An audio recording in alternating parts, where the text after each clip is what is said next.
Hello guys, we are group 4 and it's our honor to be here to show our understanding about the cultural intolerance. So let's get started. So, people could not notice everything, so we need to make choice about what to see or hear. Therefore, some psychological phenomena appear. First one is selective attention. We just only pay attention to certain things impacted by what we hold to be more important and our positive and negative expectation is in here. Next one is one example. Perhaps we are exposed to millions of advertisements every day on the way to work or on the road. We don't even realize that we've seen many of these. But some, on the other hand, manage to attract our attention, especially if they address our current needs or taste. This shows that these advertisements have rich contact with us as stimulus by going through our selective perception. Or for another example, conversation in a cafe. Imagine you have a chat with a friend in a noisy restaurant. Despite the background noise, you can selectively attend to your friend's voice. Another one, picture yourself reading a book while your partner sits next to you watching TV. Your selective attention allows you to concentrate on the text, even with the distraction of the television. And the function of selective attention. One of the major reasons selective attention is important because it allows people to focus on what's happening around them and ignore things that are not relevant or important. This selective attention makes it easier for people to process information, encode memories, and enhance performance in various cognitive tests. Next one, it could help us in everyday life by allowing us to focus on awareness in one thing without being distracted by other stimuli or thoughts. Another phenomenon, selective perception.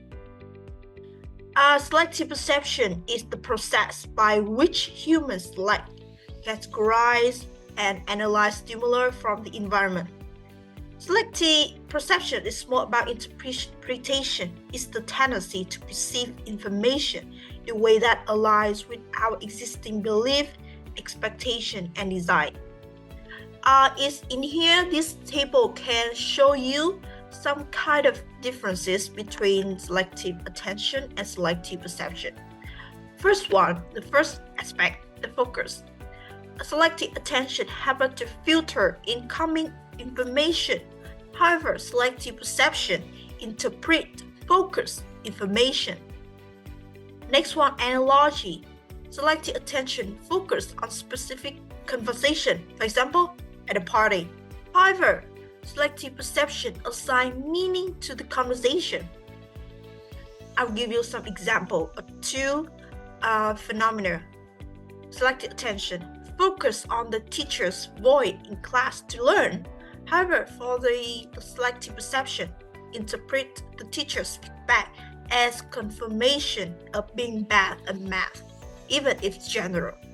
And influence, selective attention got impact the current needs and goal, but selective perception have pre-existing belief, expectation, and emotion. Next one, another example. Imagine you are at the party with loud music and a lot of conversation happening. Selective attention is like focusing on one conversation in particular, turning out the rest of the noise. Selective perception is like interpreting the conversation in a certain way based on your mood or who you're talking to. You might perceive a sarcastic remark as friendly pattern if you're feeling good, but as a person attacked, you are feeling insecure. Or another example, a student who believes that they bad at math might selectively perceive the teacher's critical comment while ignoring their praise. He's so stupid. Next one, selective recall.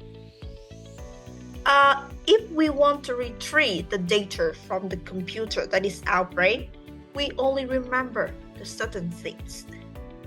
For example, here's an example selective recall scenario. You and your friend witnessed a car accident. Later, when interviewed by the police, you both give slightly different accounts. You might remember the color of the car caused the accident very clearly because you were worried someone you knew might have been driving it. You might forget some details about the other car involved, which you perceive as less important at the time. But your friend might remember the screeching of the tire most vividly because the sound startled them. They might not recall the color of either car as well. Or both of you witnessed the same event, but your memories are influenced by what you perceive as important or relevant at the time. Selective recall highlights how our memories are not perfect recordings, but rather reconstruction based on what we focus on and how we interpret the experience. Next one, attribution.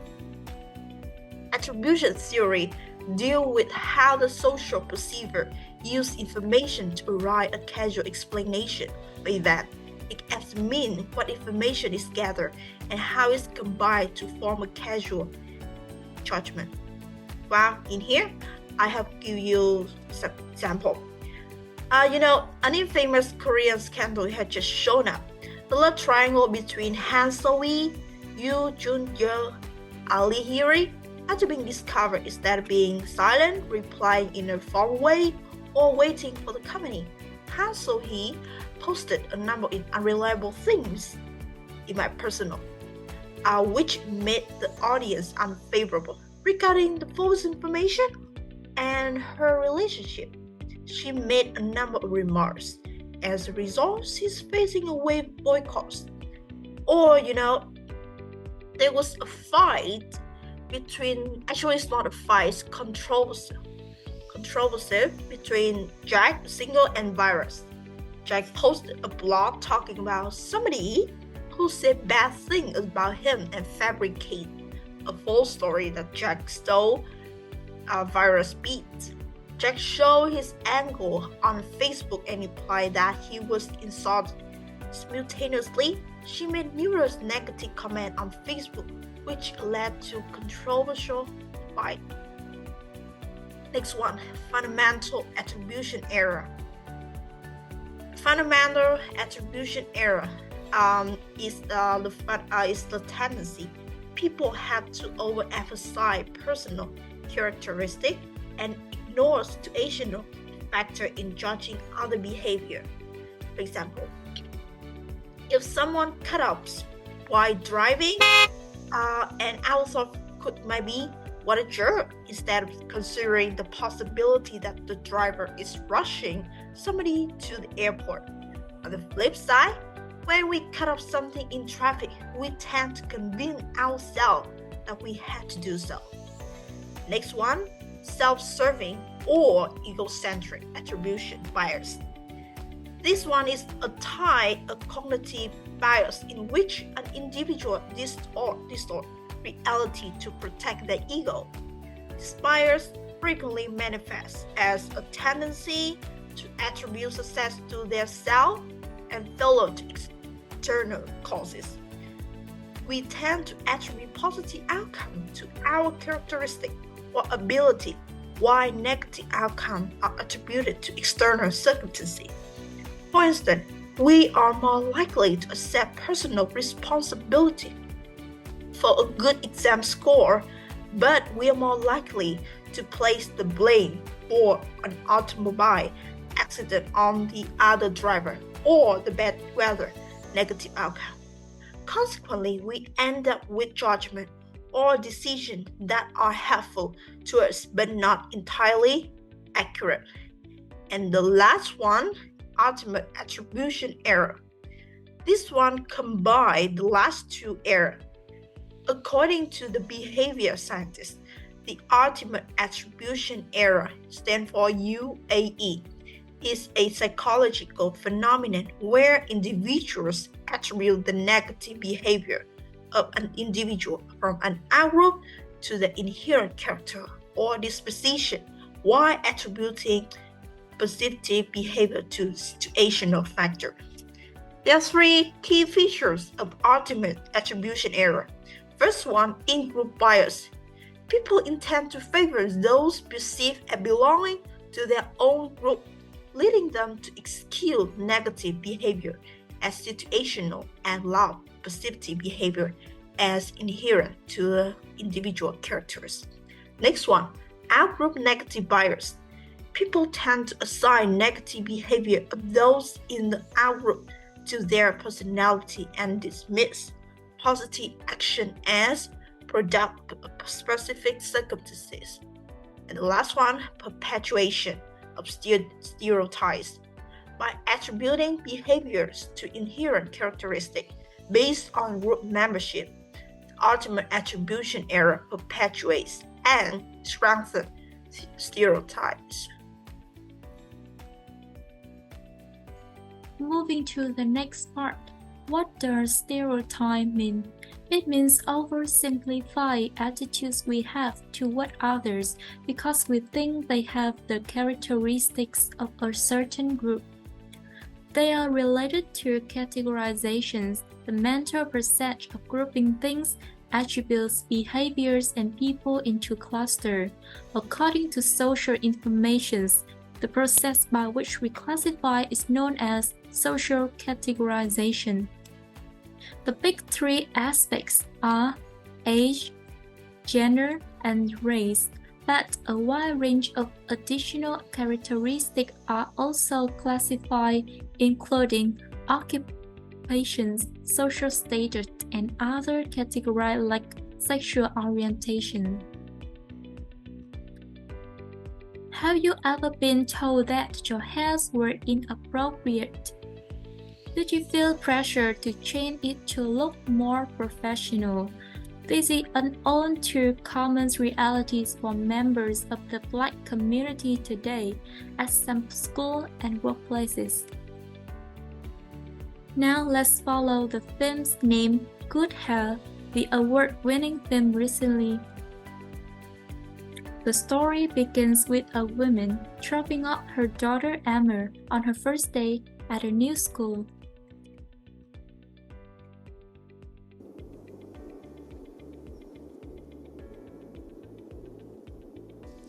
What's wrong with your clothes? Nothing. Why did they call me then? Mrs. Ossie? Yes, it's Mrs. Assay. Mrs. Cross, Geography. So what's happened?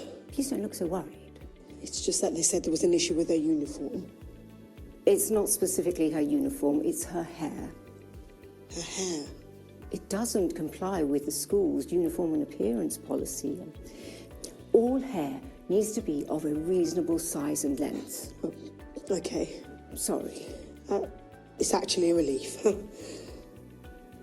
I know it's her first day and... No, it's fine. We'll sort it. Thank you, and sorry again.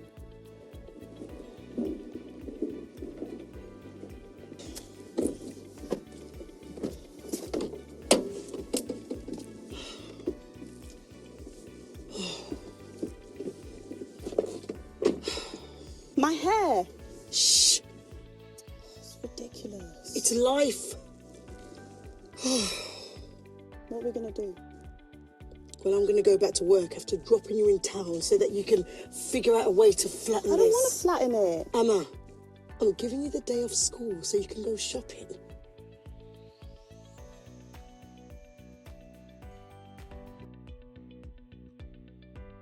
The woman in the film becomes aware that her daughter has don't comply with the school uniform and appearance policies.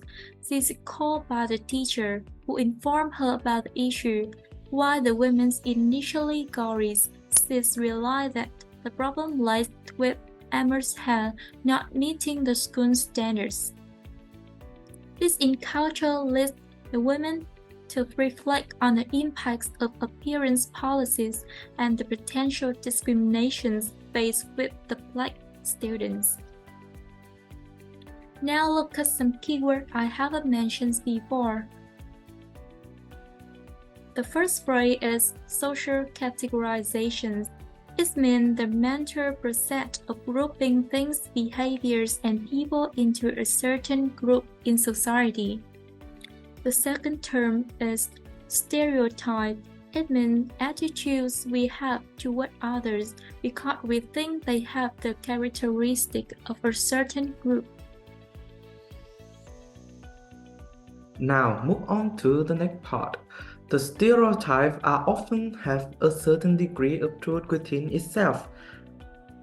It usually based on the truth, some trait or action that the group of people that was stereotyped often do or have. These stereotypes are also based on their social status, urban or suburban lifestyle depend on them, and also their individual preference. For example, in many news outlets, TV shows, and movies, there's a stereotype that British people have a strong affinity for tea and are often seen drinking it throughout the day, like in the TV show Downton Abbey. The character frequently engage in tea drinking rituals, showcasing the importance of tea in British culture. Now, as you can see in these three pictures, is the main character, Miss Violet Crowley. She usually hosts afternoon tea party to enjoy the scenery or to talk with her friends about certain problems inside the household. In the movies, it's very frequently shown that Miss Crowley hosts a tea party, like every other episode. Movie along with all the new articles, documentaries, and many more British theme films. While this might be true that tea, some British people may indeed enjoy tea and use it daily, it is important not to assume that all British individuals conform to this stereotype, and it is crucial to remember that individuals' preference and behavior can differ, even within a cultural or national group. Next is that the stereotypes are proven to be able to be overwritten when people use a strong emotion to see that person as an individual rather than a part of a small group. Moving along, we will watch two videos from a 2004 film called Crush. These two videos will illustrate how vastly different a person can be in a situation that push them to override their initial stereotype. Stand at your right foot, touch your nose with the index finger of your left hand.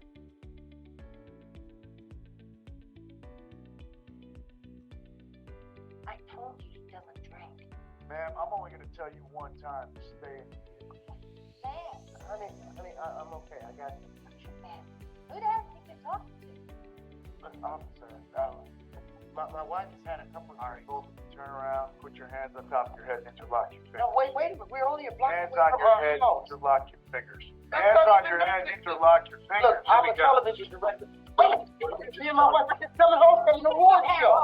Calm down. Nothing wrong. Put your hands on top of your head, man. Will you just do what he said? Put your hands on top of your head, ma'am. Fucking hands off. Fucking thing. Just take this stuff off. It's quite a mountain. Of course you know that. That's what this is all about. You saw a white woman blowing a black man that just drove your little cracker ass crazy. Will you just shut your fucking mouth? I listen to your husband, man. Your legs open. Now, do you have any guns or knives or anything I might I'm wearing a cocktail dress. What do you think? surprise some places I found weapons? He's clean. What do you think we should do about this, Mr. Thayer? The partner and I just witnessed your wife performing fellatio on you. Now on to the next video.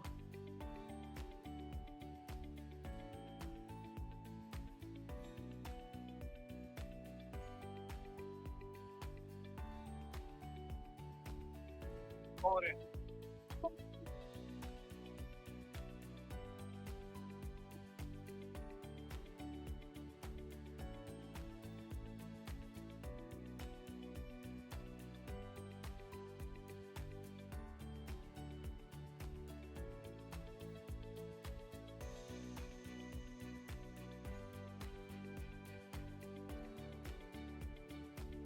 No. Get away from me! Oh, yeah.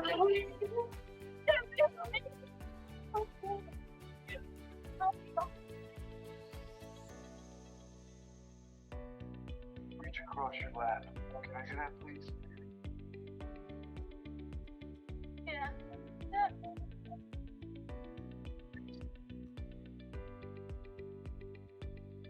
Everything's gonna be fine.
Now, as we can see in the first video, the police officer whose name is John Ryan, he stopped the black couples Christine and her husband for a check on the road.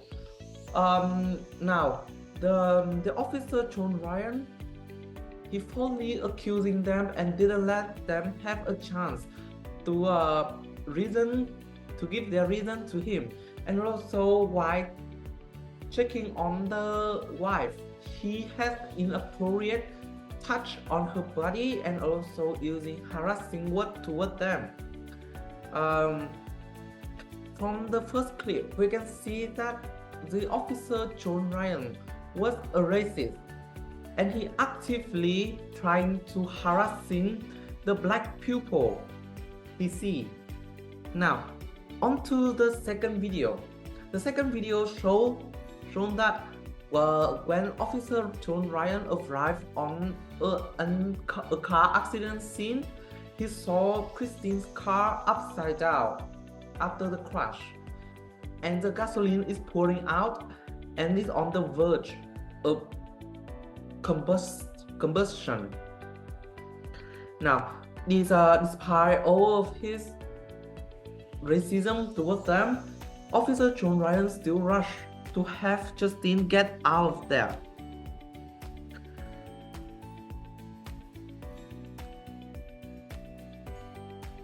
With the gasoline pouring out and an explosion waiting to happen, the two of them find themselves trapped in the car.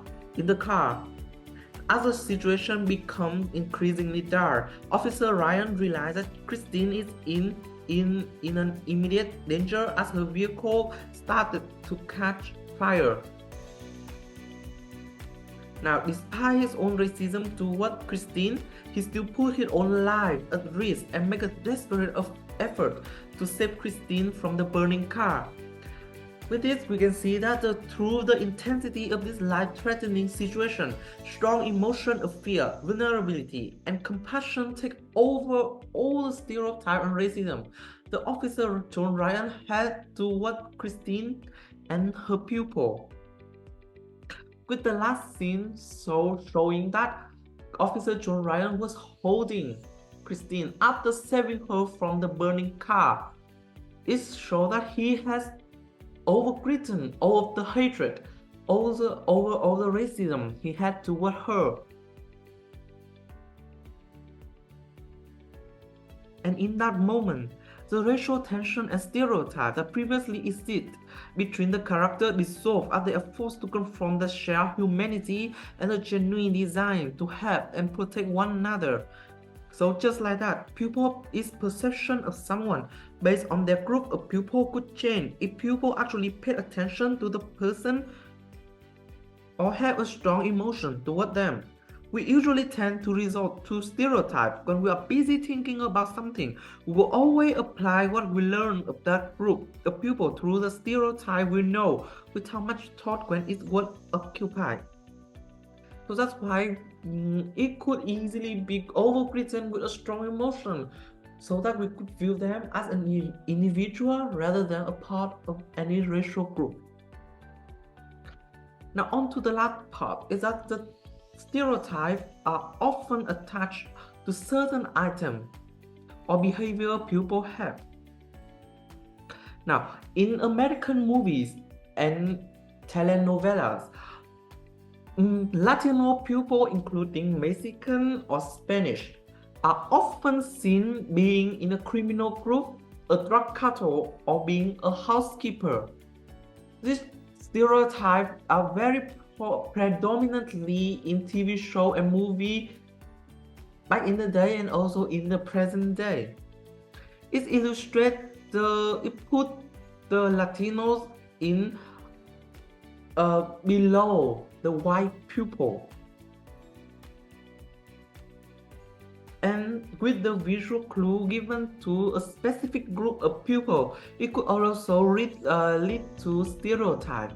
For example, when people see a person with glasses and a cane smoking, they will most likely notice that that person is a smoker before anything else. But if that person is with both the cane and a service dog, people will automatically notice about that person being blind instead of being a smoker. These visual clues are very strong and it shapes how people think or see a certain group of people, and this clue could be manipulated through media, hence create the stereotype that we see. That is all.